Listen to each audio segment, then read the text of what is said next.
What is up, you guys? The Detroit Pistons fall to the Cleveland Cavaliers 122 to 107.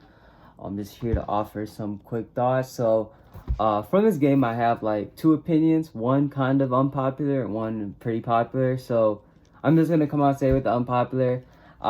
Just from watching this game, he may have filled it up in the stat sheet. Andre Drummond may have had a great game. But watching this game made me think I am so glad he's not on the Detroit Pistons. I know a lot of people say, "Oh no, we need that energy. We need this post presence." Look at Mason Plumlee. Look how much of a bum he is. He is a bum. He is a bum. He's not. I'll get into Plumlee later, but as a center, you cannot shoot 9 for 24. Center is a position. The traditional center is a dying position anyway, which Andre Drummond already is. So he has that working against him. But 9 of 20. Most centers they shoot on 50-60% field goal percentage. My man's was 9 out of 24. And these are like layups and then hook shots. They're not even like jumpers or anything. He's not no Joel Embiid. He has absolutely no offensive game. I don't know why people they just see the rebounds and they just see the stats and like, oh, 23 points, 16 rebounds looks so nice, but it's just like it's not winning basketball. I'm sorry. I read a report actually today from The Athletic that he may get bought out and go to Brooklyn. And that may be a good fit for him. I think as a fourth option, he may fit well. But in Cleveland just watching this game, you would think he's like the first option, the amount of times he touched the ball. Also Mason Plumlee too, but we'll get into that. But yeah, Andre Drummond, I'm glad the Pistons got rid of him. I'm sorry. He's not worth it for his contract. The traditional center is a dying breed. I think Isaiah Stewart basically brings what Andre Drummond did. Although we didn't get to see Isaiah Stewart on Andre Drummond. That was kind of frustrating. That was actually pretty fun. Isaiah Stewart only played 13 minutes and he wasn't even in foul trouble. So not sure what happened there. But yeah, no, just with Drummond, it's just kind of weird to see him. It's kind of weird to see him just be trying to act like the first option. He's lucky. He's lucky. His pretty good teammates, Taurean Prince, Colin Sexton, both had pretty good games. Especially Taurean Prince. He killed us at the end. But yeah, that's my rant on Andre Drummond. Now let's get into the Pistons. Mason Plumlee, more like Mason Bumley, as you guys, as many people call him. He's just.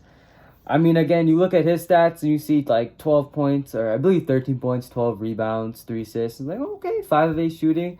But like, one thing you saw is 6 or 7 turnovers. And my, oh my, like the passes were so lazy. They were ridiculously lazy. I feel like the Pistons in general with their turnovers were like either lazy passes or making passes in like lanes and holes that they shouldn't be. It's such a tight lane they're passing it to, especially to goddamn Sekou Doumbouya.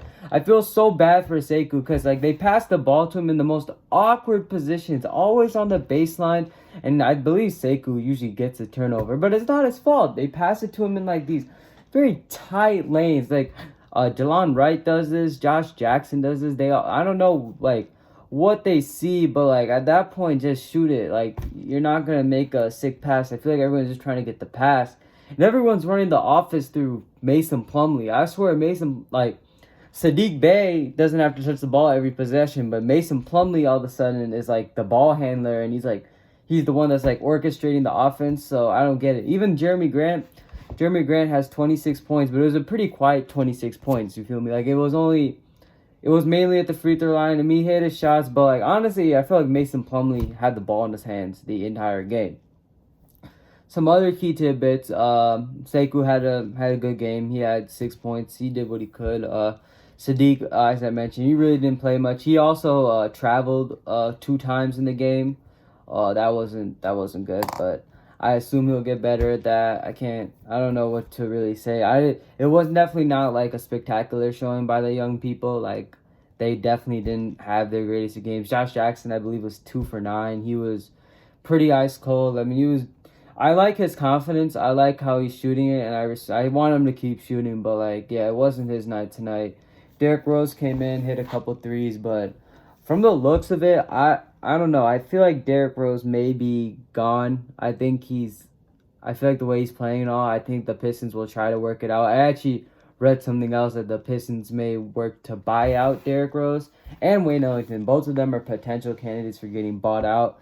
And if they can't find a trade, it wouldn't surprise me the Pistons pursue that option. Knowing Troy Weaver loves his dead money and waving, and you know how he is with waving. I don't think the Pistons. I think a buyout, he doesn't have to pay dead money, but a buyout honestly feels more likely than a trade at this point. But yeah, no. Overall, I mean, disappointing game. Too many turnovers. And it went by pretty quick. It was a pretty quick game. I don't have much to say. I was pretty disappointed. Um, yeah, I don't know what else to say about it. I will say Wayne Ellington had a great game. He's still shooting it hot, keeping that trade value nice. But yeah, it was a rough game all around. It's a tough league out here, and it gets tougher tomorrow. The Pistons face the Lakers, so I think LeBron though will be resting. Kind of funny because Blake Griffin's resting this game. He's gonna play next game. But anyway, yeah, I'll see you guys tomorrow. Pistons versus Lakers at 8 p.m. Take care, guys. Have a great night, and yeah, peace.